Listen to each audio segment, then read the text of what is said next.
अगदी सुरुवातीलाच 10वी आणि 12वीची परीक्षा असणाऱ्या माझ्या सर्व मित्रांना, मैत्रिणींना मी मनपूर्वक शुभेच्छा देतो. अभ्यासाला आपण लागलाच असाल, परंतु काल परवा अचानक आपण झुंडीनं रस्त्यावर उतरलात. मुंबईला, नागपूरला, अजून काही 1-2 शहरामध्ये, बीडला वगैरे. खरं म्हणजे आपली भावना चुकीची नव्हती की ऑनलाईन इतकं शिकवलं गेलंय आणि आता परीक्षा मात्र ऑफलाईन घेत आहे. तुम्हाला इतक्या दिवसात ऑनलाईनचं काय महत्त्व आहे किंवा त्याचा तोटा किती होतो हे समजलं असेल की ते या बिकट काळामध्ये निर्माण झालेली एक फक्त पर्यायी शिक्षण व्यवस्था आहे. ते म्हणजे शिक्षण नव्हेच, पर्याय आहे. इलाज नाही, शिक्षण थांबू नये, खंडित होऊ नये म्हणून तो केलेला उपाय आहे.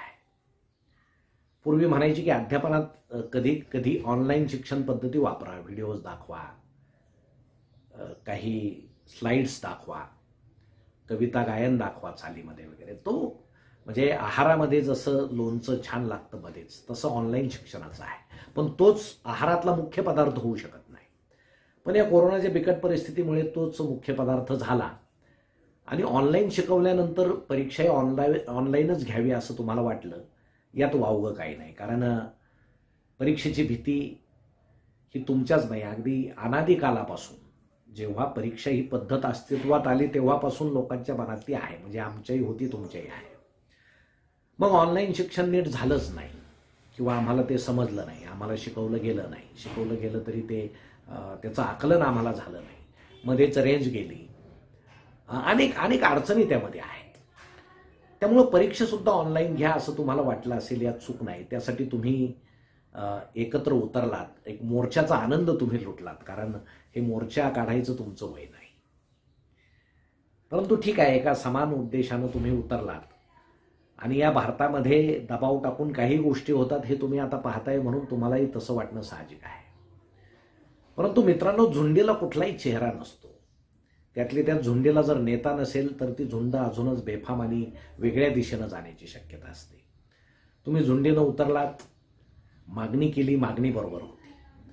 परंतु आता त्यात खूप मजा असते असं तुम्हाला थोड्या वेळ वाटलं असेल तर ती मजा आता तुम्ही सोडून द्या, तो विषय तुम्ही विसरा. कारण झुंडीमध्ये एक विचार, काहीतरी एक विचार घेऊन ती झुंड जरी निघत असली तरी प्रत्येक माणसाचं मत तेच असेल असं काही नाही. तो झुंडीतल्या विचारात सामील होऊन जातो. पण तुमच्यातलेच काही जण नंतर चॅनलवर बोलायला लागले, नाही परीक्षा ऑफलाईनच झाली पाहिजे, ऑनलाईनची काही गरज नाही वगैरे असं. तर हे जे सगळं आहे हे विसरून आता शासनानं जर ऑफलाईनच परीक्षा जाहीर केली आहे तर आपण आता तिच्या तयारीला लागलं पाहिजे. त्यात आपलं हित आहे. मित्रांनो, एक गोष्ट लक्षात ठेवा, या समाजामध्ये एक वर्ग असा आहे की त्या वर्गाला नेहमी असं वाटतं, त्या वर्गाची ती चूक नाही आणि तो ठराविक वर्ग नाही, तो बदलत असतो, की काही लोकांनी आंदोलनं करत राहावं, रस्त्यावर उतरत राहावं, उपोषणं करत राहावं, मोर्चे काढत राहावं, घोषणा देत राहाव्यात, त्यात त्यांचा वेळ जावा आणि आम्ही मात्र आमची प्रगती त्यात साधून घ्यावी. तुमच्यातही काही हुशार मुलं मुली असे आहेत की त्यांना वाटत असेल की यांनी ऑनलाईनसाठी भांडत राहावं, परीक्षा मात्र ऑफलाईन व्हावी आणि हे तिकडं मोर्चात गुंतलेले असताना, झुंडीनं पळत असताना आम्ही अभ्यास करून यांच्या पुढे जावं, आम्ही प्रगती करावी.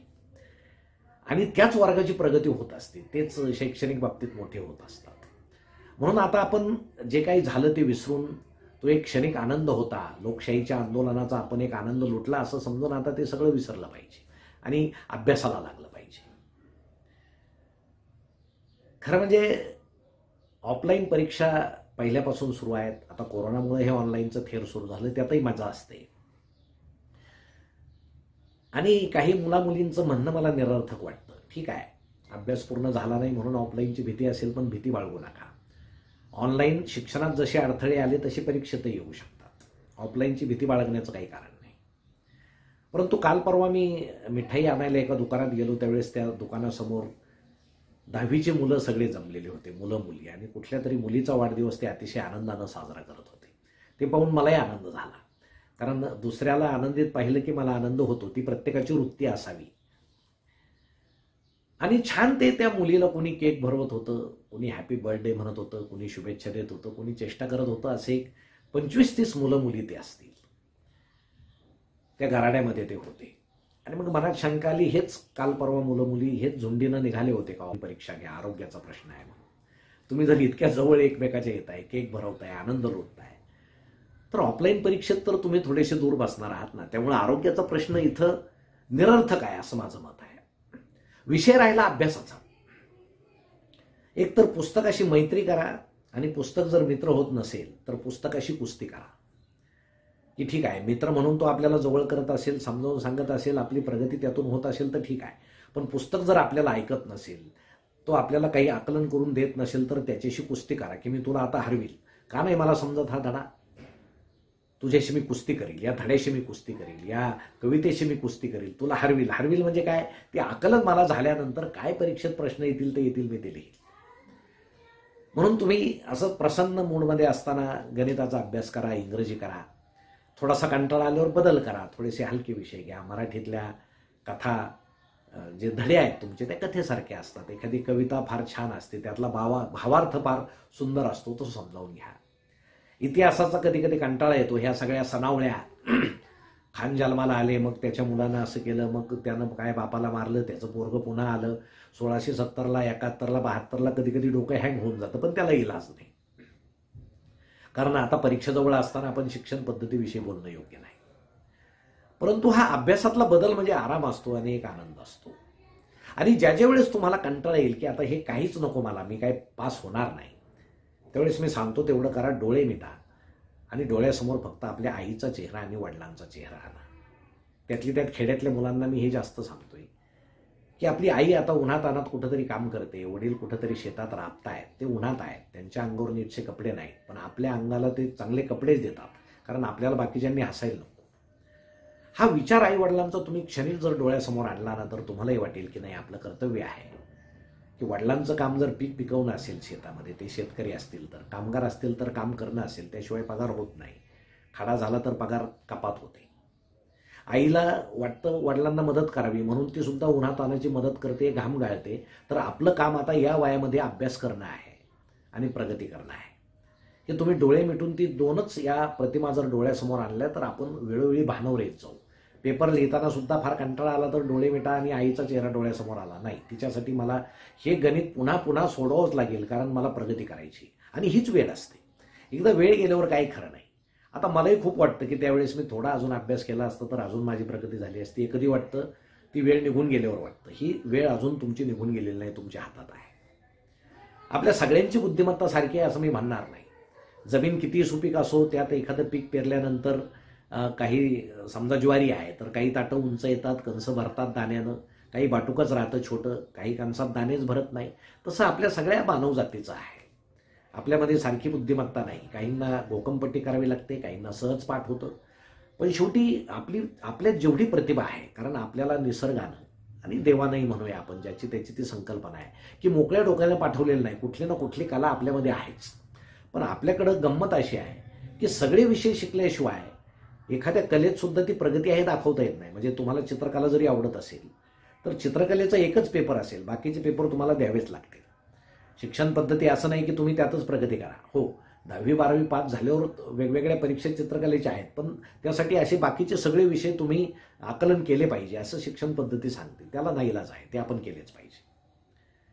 म्हणून आपली काय क्षमता आहे हे ओळखून आपण निश्चितपणे पुस्तकाशी मैत्री नाही तर पुस्तकाशी कुस्ती केली पाहिजे. मैत्री केली तर खूप जास्त मार्क्स पडतील, नाही पडले तर कुस्ती करा, त्याला हरवा आणि मार्क्स वाढा, पण हे केलंच पाहिजे.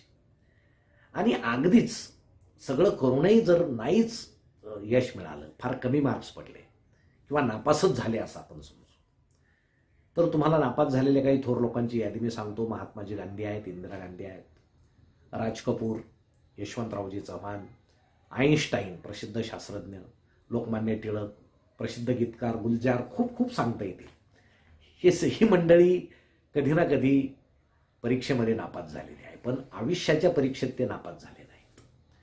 म्हणजे तुम्ही असं म्हणाल की मोठं होण्यासाठी नापास व्हावं लागतं, तसं काही करू नका. हे नापास झाले पण त्यांनी जिद्द सोडली नाही. म्हणून एवढं करूनही, प्रयत्न करूनही जर अपयश पदरातच पडलं तर घाबरण्याचं कारण नाही. कारण आयुष्य जगण्याची काय एक वाट नाही, 1000 वाटा आहेत. आपण लगेच नाही बुवा आता आई काय म्हणेल, काही म्हणणार नसते, वडील काही म्हणणार नसतात, की ठीक आहे की तू अभ्यास केला नाही एवढं म्हणतील. नाही, मी अभ्यास केला होता पण माझ्या बुद्धीनं नाही साथ दिली. माझी बुद्धी इकडं चालत नाही, दुसरीकडे निश्चित चालेल. कारण प्रत्येकाला एक कुठलं तरी एक गुण, जसं प्राणी पक्षामध्ये सिक्स सेन्स असतो, आपल्यापेक्षा जास्त असतो. पक्षी हजारो किलोमीटर दूर उडून येतात, पुन्हा त्याच ठिकाणी जातात. ते इतक्या दूर कसे उडतात? ते थकत नाही का? ते उडताना असे त्रिकोणाकार का उडतात? एक पक्षी मध्ये आहे, बाकीचे असे आहे. वाऱ्याचं त्यांना सुलभ जावं उडण्यासाठी, म्हणून तसे ते उडतात का? हे ज्याचं त्याचं जग आहे. तसं आपण तर सुसंवादाद्वारे एकमेकाशी बोलतोय. मनुष्य हा सगळ्यात बुद्धिमान प्राणी आहे असं आपलंच म्हणणं आहे बरं का. परंतु आपल्यात वेगवेगळी बुद्धी जरी असली तरी आपण त्याची भीती बाळगण्याचं, अपयश येईल असं म्हणण्याचं काही कारण नाही. म्हणून आता ऑनलाईनमध्ये आपल्याला किती मिळालं यापेक्षा आपण स्वयं अध्ययनानं आता किती शिकू. स्वामी विवेकानंद तर नेहमी म्हणायचे की ज्ञान म्हणजे वरून असं कापूस पोत्यात कोंबतात तसं डोक्यात कोंबायचं नसतं, ते आतून येत असतं. आतून ते फुलासारखं उमलत असतं आणि शिक्षकांनी फक्त ते बाहेर काढायचं असतं विद्यार्थ्यांचं. तसं एकलव्य जसा शिकला गुरूंचा पुतळा समोर ठेवून, तसे या ऑनलाईन काळामध्ये नाही आपल्याला शिक्षक जरी भेटले, नाही शाळेची भेट जरी आपली झाली, तर स्वयं अध्ययनानं ते आकलन करून आपण आता या परीक्षेला निश्चितपणे सामोरं गेलं पाहिजे. आणि मला खात्री आहे की तुम्ही अत्यंत आत्मविश्वासाने या परीक्षेला सामोरं जाल, कारण आपल्यात ती क्षमता आहे. तुम्ही असं म्हणूच नका मला पळता येत नाही. कुणी असं म्हणालं मला पळता येत नाही, आणि एखादं कुत्रं मागं लागल्यावर कसे पळता तुम्ही? म्हणजे आपल्याला पळता येतंय. त्यासाठी काहीतरी संकट आलं पाहिजे, नाही तर संधी आली पाहिजे. दोन गोष्टी आली की माणसाच्या क्षमता जागृत होतात. आता ह्या परीक्षेला तुम्ही संकट समजू नका, संधी समजा आणि आपल्यातल्या क्षमता जागृत करा. तुम्ही अजिबात अपयशी होणार नाही. की हे आता जाहीर झालेलीच आहे परीक्षा, आपल्या शाळेतच आता परीक्षा केंद्र आहे. म्हणून आता अत्यंत आत्मविश्वासानं तुम्ही एवढ्या उरलेल्या दिवसामध्ये अभ्यास करून निश्चितपणे यश मिळवाल याची मला खात्री आहे. अपयश तर आपल्याला येणार नाहीच, आलं तरी ते अपयश नाही, कारण अपयशाच्या पोटातूनच यशाचा जन्म होत असतो, हे सुद्धा लक्षात ठेवा. म्हणून पुन्हा एकदा माझ्या सर्व बाळांना मी म्हणेल 10वी-12वीच्या, कारण आपल्याला हे वर्ष खूप महत्त्वाचे वाटतात, कारण शैक्षणिक आयुष्याचं वळण या वर्षानंतर बदलणारं असतं. आपण डॉक्टर व्हावं, इंजिनियर व्हावं असं अजिबात नाही. अनेक उत्तम व्यवसाय आहेत, अनेक उत्तम नोकऱ्या आहेत. काही नाही झालं तर एखादा जर नोकरीला लागला तर त्याला कोणीतरी बॉस असतो, पण एखादा अपयश मिळवलेला बॉस सुद्धा होतो आणि त्याच्याकडे अनेक नोकरदार असतात. त्यामुळं जगण्यामध्ये काही होऊ शकतं. आपण चिकाटी ठेवली पाहिजे, आत्मविश्वास ठेवला पाहिजे. तुम्ही म्हणून 10वी-12वीच्या माझ्या सर्व मित्रमैत्रिणींना मी मनपूर्वक शुभेच्छा देतो. यशस्वी व्हा. धन्यवाद.